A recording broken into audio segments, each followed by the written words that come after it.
The Trial of Elysium. The vast chamber of the Galactic Tribunal was unlike any place James Thompson had ever seen. The walls, made entirely of transparent, gleaming glass, extended high into the dark void, allowing a panoramic view of the endless sea of stars stretching beyond. It was as if the entire room itself was a spacecraft, floating within the galaxy's most ancient and powerful seat of justice. Above and below him, the entire room buzzed with an unspoken energy, an energy that hummed through the floor beneath his feet and vibrated in the air. The lights, soft and ambient, pulsed with a rhythm that seemed designed to unsettle. At the center of the room, James stood, his arms shackled to his sides, eyes forward. Despite his chains, there was an undeniable strength in his stance, a quiet defiance that made him appear unbroken, even in the face of the most horrific trial any human had ever been subject to. His clothes, simple and rugged, stood in stark contrast to the ornate, highly advanced attire of the alien judges who towered over him. The humans, once regarded as nothing more than an insignificant species on the fringes of the galactic community, were now at the center of this grand spectacle. The chief judge, a tall and elegant being with iridescent silver skin that shimmered as though it were crafted from the very stars themselves, leaned forward in their elevated seat. Their eyes, an eerie blend of liquid silver, examined James with a mix of curiosity and something else. Fear. The presence of a human on trial for crimes against the galactic peace had drawn the attention of not just the most powerful beings of the galaxy, but also of the countless species that once dismissed humanity as little more than a fleeting footnote in the history of the stars. James Thompson of Earth, the chief judge's voice echoed across the chamber. The words were perfectly translated into the standard galactic common tongue, but their tone was cold, clinical, and devoid of empathy. You stand accused of acts of extreme violence, disrupting the peace of the galaxy, and causing widespread panic among the citizens of the Zoreth system. How do you plead? The question was simple enough, yet its weight could be felt pressing down on the entire room. Silence filled the space, the tension palpable. James took a deep breath, his chest rising and falling slowly beneath the weight of the moment. For a brief instant, his mind wandered back to Earth, the home he had left behind, and the life that seemed so far removed from the alien world now surrounding him. But he pushed those thoughts aside. He had a job to do, a mission to complete. "I plead guilty," James said, his voice clear and firm, yet tinged with an edge of something deeper, something that made the alien judges take notice. "But I did what I had to do. I defended the defenseless. I protected the people who couldn't protect themselves. I fought for them, not for myself." The room stirred at his words. The screens that surrounded the chamber flickered to life, and a series of images flashed across them. Footage from the security cameras of the Zoreth colony. The grainy video showed James, his hands bloodied, as he fought a group of Zoreth pirates who had attacked a peaceful mining settlement. With nothing but mining tools, basic picks, drills, and his own ingenuity, he had taken on the pirates, systematically dismantling their well-organized attack. The footage showed him fighting in the colony's low-gravity environment, breaking bones and crushing metal with his bare hands. It was a brutal, unrelenting display of human strength and determination. "You killed 12 armed pirates," one of the judges, a floating mass of energy that glowed with an unsettling intensity, intoned. "All of them were heavily armed. They had advanced weaponry. And you used nothing but a mining pick." James raised his head, locking eyes with the energy form judge. "They attacked civilians. They killed innocent people. I wasn't about to let that happen. I didn't ask for their weapons, but I fought them with everything I had." The chief judge, their expression unreadable, leaned forward even further. "But the footage also shows something else, James Thompson. You fought them with 3 broken ribs and a punctured lung. You continued fighting after suffering toxic gas exposure. You destroyed reinforced doors with your bare hands. This is not normal behavior. It is not what we expect from any sentient species, especially not from one so fragile as yours." James looked at the monitors, watching as the footage played out in detail. He could almost feel the pain again, the overwhelming weight of his injuries. But the thought of the people he had saved, of those who had looked to him for protection, was what kept him going. "You don't understand," he said, his voice quiet but steady. "On Earth, we don't stop. We don't back down. When the people we care about are in danger, we don't stop fighting. We can't. It's in our nature." The alien judges exchanged glances, some shaking their heads, others whispering in their strange, incomprehensible dialects. It was clear that they were conflicted, torn between acknowledging the truth of his words and the undeniable fear that this human might be something beyond their understanding. One judge, a reptilian creature with gleaming red scales, turned to the chief judge and spoke in a low, growling voice. "This is what we feared. These humans, they possess a strength, an endurance that far surpasses anything we've encountered. They are more dangerous than we imagined, more resilient, more ruthless." Another judge, a species of crystalline beings who shimmered with every movement, responded. "But their violence, it is not something we can ignore. The galaxy has lived in peace for thousands of years. They disrupt that peace with their reckless actions. If we allow them to continue unchecked, what will they do next?" The chief judge raised a hand, silencing the murmurs. The entire room went quiet, all eyes now focused on James once more. He stood tall, despite the chains that bound his wrists, his jaw set with unyielding resolve. "We are faced with a difficult decision," the chief judge declared, their voice reverberating through the chamber. "While your actions may have been driven by a desire to protect, they are also a threat to the delicate balance we have maintained. We cannot allow such unchecked violence to persist, no matter the reason. Humanity, as a species, must be contained. We must make an example of you." James felt the weight of those words sink into his chest. He had expected punishment, but this was different. This was something far more severe. The chamber around him seemed to grow colder, the air heavy with the judgment of the most powerful beings in the galaxy. The chief judge's silver skin rippled, and the air in the chamber seemed to tense as the verdict was prepared. The decision would shape the fate of humanity's place in the galaxy. The Exile sentence. The chamber remained eerily silent as the chief judge's words hung in the air, like a dark cloud waiting to descend. James Thompson stood motionless, his thoughts whirling, trying to anticipate what was coming next. The alien judges, high above him in their seats, exchanged whispers that could not be understood, their strange languages merging with the humming of the chamber. All around him, the stars twinkled through the glass walls, their cold light a sharp contrast to the intensity in the room. But there was no comfort to be found in the beauty of the stars. In that moment, they felt distant, unreachable, as if the galaxy itself had turned its back on humanity. The chief judge, tall and imposing, shifted in their seat. Their silvery skin seemed to shimmer, reflecting the bright lights that bathed the room. The being leaned forward, their voice carrying an air of finality, as they spoke once more. "James Thompson, the evidence of your actions is undeniable. While your intentions may have been noble, the consequences of your violence cannot be overlooked.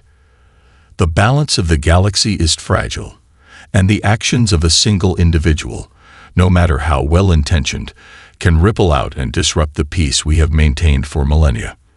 The chief judge paused, allowing the weight of their words to settle. "As such, we have deliberated, and we, the Galactic Tribunal, have come to a decision." James felt his heart pound in his chest, the tension thickening in the room. He knew what was coming, but hearing it said out loud made it feel all the more real.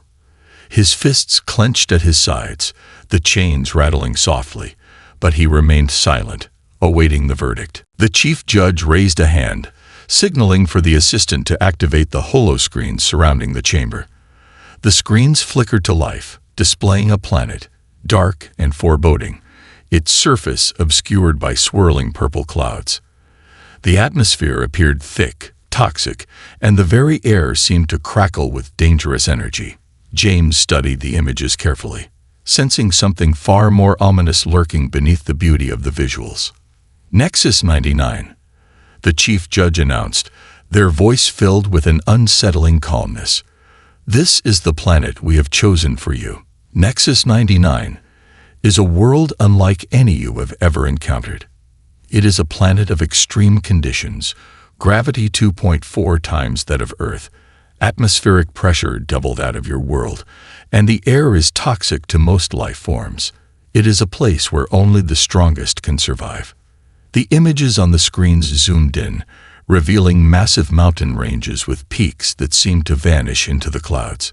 The ground was covered in jagged rocks and churning oceans of dark liquid. James could barely make out the form of a colossal creature, an apex predator, its massive size towering over the landscape. The creature's massive claws dug into the ground, and its hungry eyes glowed in the low light. The largest predator recorded on Nexus 99 stands 15 meters tall. The chief judge continued, their voice unwavering. And that is only one of the many dangers you will face. Electrical storms ravage the planet's surface, covering over 60% of it at any given time. The temperatures range between 40 to 45 degrees Celsius. The plants, strange and carnivorous, are as dangerous as the creatures that roam the planet. James stared at the images, his gaze never wavering, even as the horror of the planet's hostile environment unfolded before him. He felt a stirring inside him, not fear, but something deeper, something familiar. This was what Earth had been to humans for centuries, a hostile world, unforgiving and relentless. But humanity had adapted, and they had survived. If anything, this only fueled his determination. You will be exiled to Nexus 99, James Thompson, the chief judge declared. This is your punishment. A death sentence, though not immediate.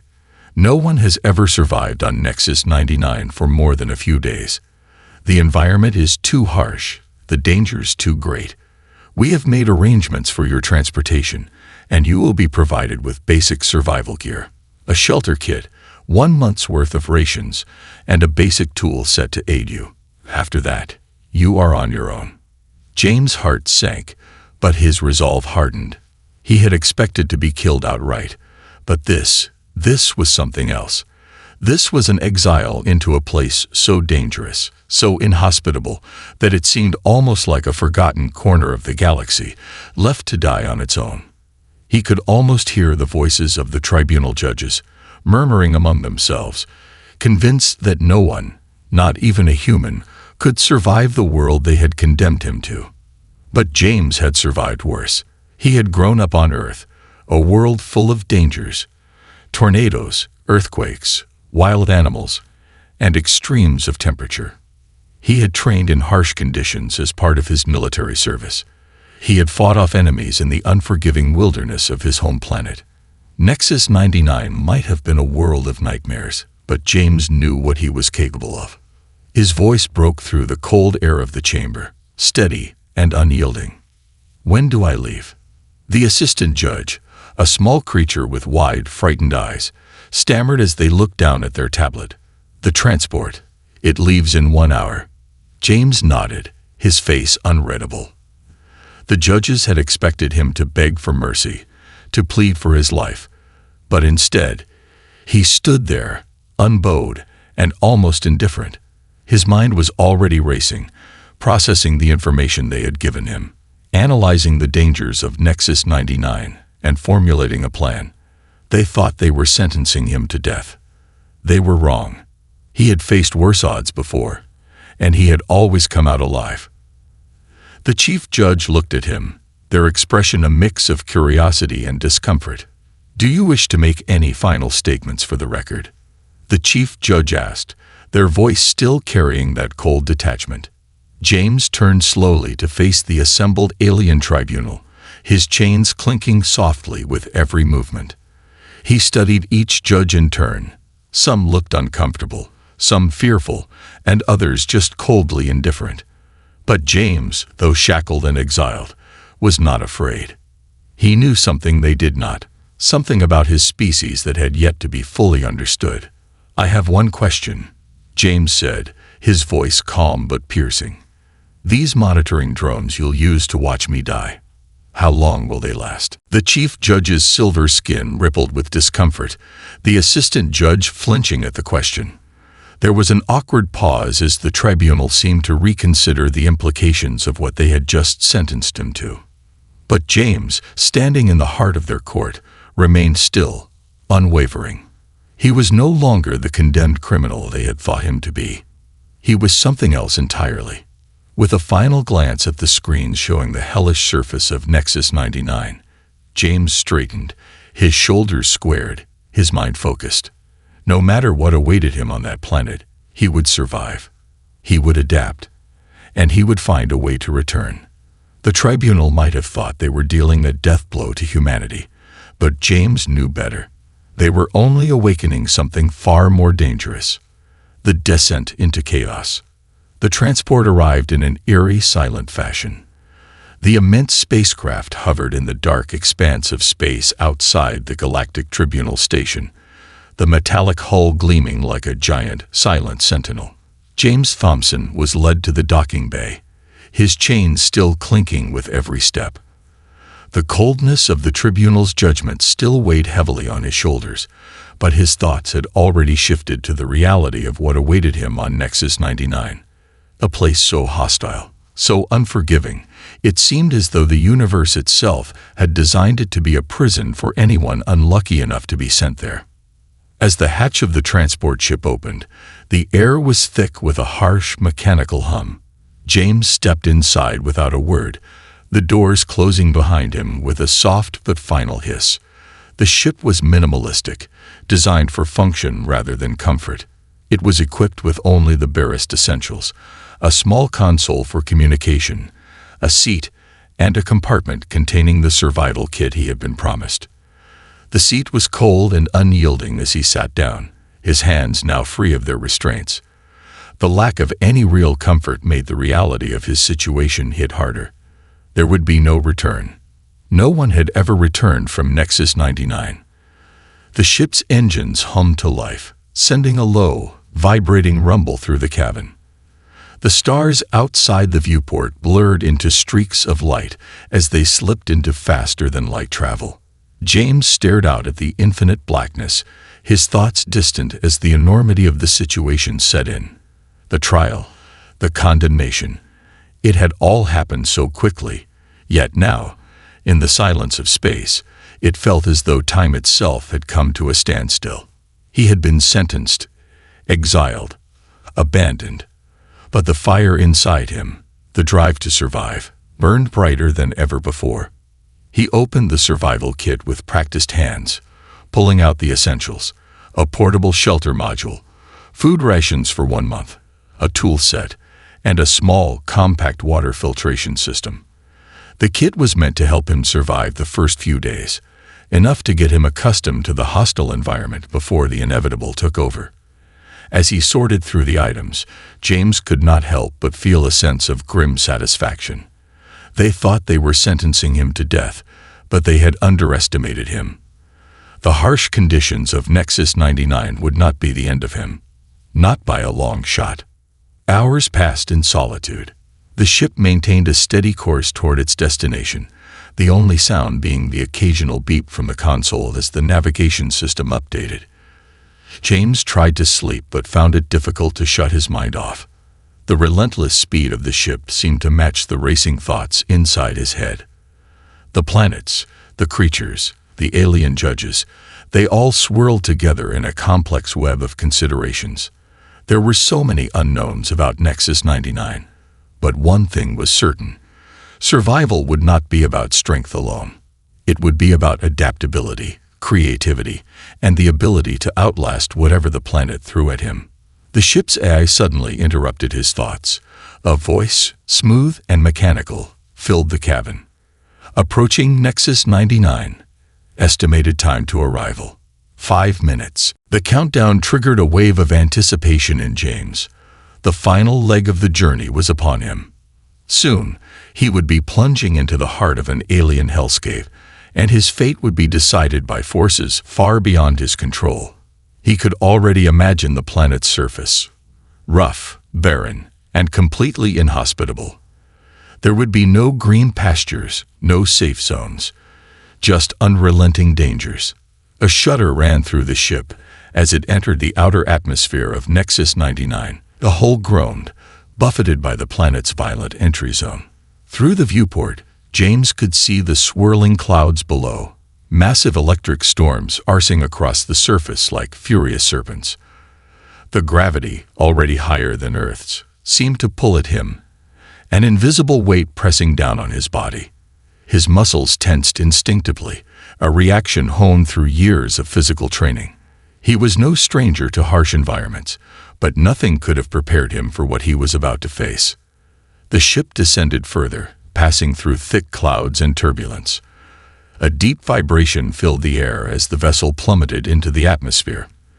The temperature outside was already unbearable, and James could feel the heat seeping through the walls of the ship, making the air inside grow oppressive.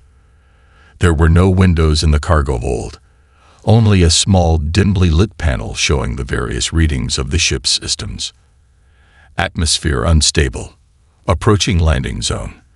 The AI's voice echoed once more, sounding more urgent now. James steadied himself, gripping the sides of his seat as the ship shook violently. His mind was focused, calculating the risks and the strategies he would need to survive on the surface of Nexus 99. The tools in his survival kit were minimal, but they were enough. With his resourcefulness and determination, he would adapt. He would survive. Suddenly, the ship lurched violently as it hit the ground. The impact sent James crashing against his seat, his head snapping back against the headrest. For a moment, the world was nothing but a haze of light and sound. His ears rang, and his vision blurred as the ship came to a screeching halt. He slowly blinked, trying to clear the fog in his head. The ship's AI voice broke through the chaos again. Landing complete. Survival mode activated. Proceed with caution. James groaned, rubbing his neck as he slowly rose to his feet. His body felt heavy, the effects of the high gravity immediately noticeable. Each movement required more energy than it would have on Earth. He took a deep breath and grabbed the survival kit, adjusting his equipment before heading toward the exit.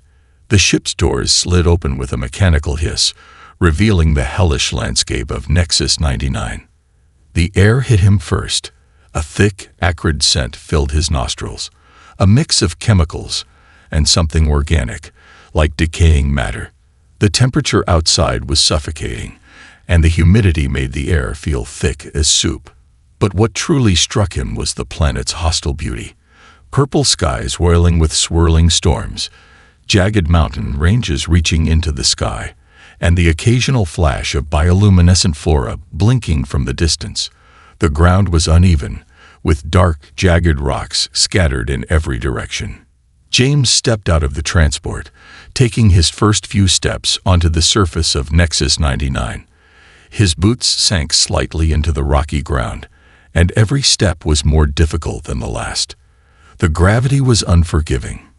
His lungs labored for each breath as the toxic air seeped into his system, though his body quickly adjusted to the harsh environment. He glanced back at the ship, its hatch still open, waiting for his next move. A distant growl interrupted the silence, followed by a rustling sound. James immediately dropped to one knee, his survival instincts kicking in. He didn't have to see the predator to know it was close. The sounds of movement were too deliberate, too calculated. He had only moments to prepare. There would be no mercy here. No help. James Thompson, exiled to the most dangerous world in the galaxy, was now the prey.